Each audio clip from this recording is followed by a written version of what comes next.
నమస్తే అండి. గతంలో పాలకుల నిర్వాకం వలన రాష్ట్రం ఆర్థిక పరిస్థితి విధ్వంసం అయిపోయింది. రాష్ట్రం కోలుకోలేని పరిస్థితిలోకి వెళ్ళిపోయింది. విధ్వంసం చేసేశారు అని ఇది ప్రచారం. తెలుగుదేశం గద్దె దిగిపోయినాటికి ఏడాదికి 14,500 కోట్ల రూపాయలు అప్పు కట్టాల్సి వడ్డీ అప్పు కట్టాల్సి ఉండేది. అది జగన్ హయాంలో 25,000 కోట్లకు పెరిగిపోయింది వడ్డీ. ఇంత దుర్మార్గ పాలన ఎవరూ చేయరు, ఇంతటి దుర్మార్గమా, ఇంత విధ్వంసమా అనేటటువంటి విధంగా ప్రచారం. అసలు తెలుగుదేశం అధికారం నుంచి దిగిపోయేటప్పటికి 14,500 కోట్ల రూపాయలు వడ్డీ కట్టాల్సి వస్తే మరి జగన్ వచ్చాక అది కాస్త 25,000 కోట్లకు పెరిగింది. అంటే వేరియేషను 10,000 కోట్లు అదనంగా పెరిగింది. ఈ రేషియో చూడండి, ఎవరు హయాంలో ఎలాగ ఇప్పుడు చూస్తే దీన్ని బట్టి చూస్తే అప్పు తగ్గినట్లా పెరిగినట్లా?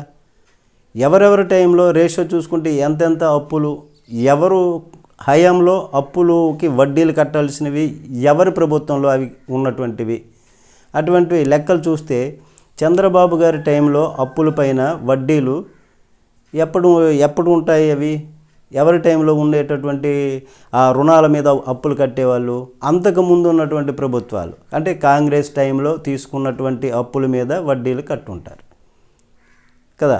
ఆ తర్వాత జగన్మోహన్ రెడ్డి వచ్చాక ఎవరు అప్పులు చేసిన అప్పులపైన వడ్డీలు కడతారు?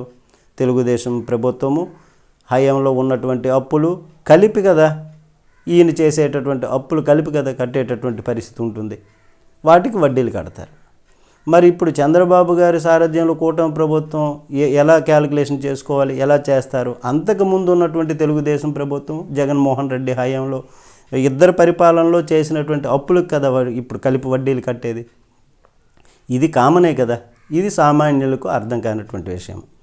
మొదటి ర్యాంకు వచ్చింది అనుకోండి, మొదటి ర్యాంక్ ఎందుకు వచ్చింది, వేస్ట్గా అడివి నువ్వు 10వ ర్యాంకు తెచ్చుకుంటూ బాగుండు కదా అని. అదే 10వ ర్యాంక్ వస్తే 10వ ర్యాంకు ఎక్కువ కదా, మొదటి ర్యాంకు తెచ్చుకుంటే మంచిది కదా, తక్కువ కదా అని.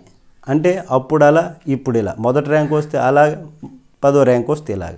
అంటే ఎటు వీలుంటే అలా మలుచుకోవచ్చు. ఇదే రాజకీయ విచిత్రమైనటువంటి చాణుక్య నీతి.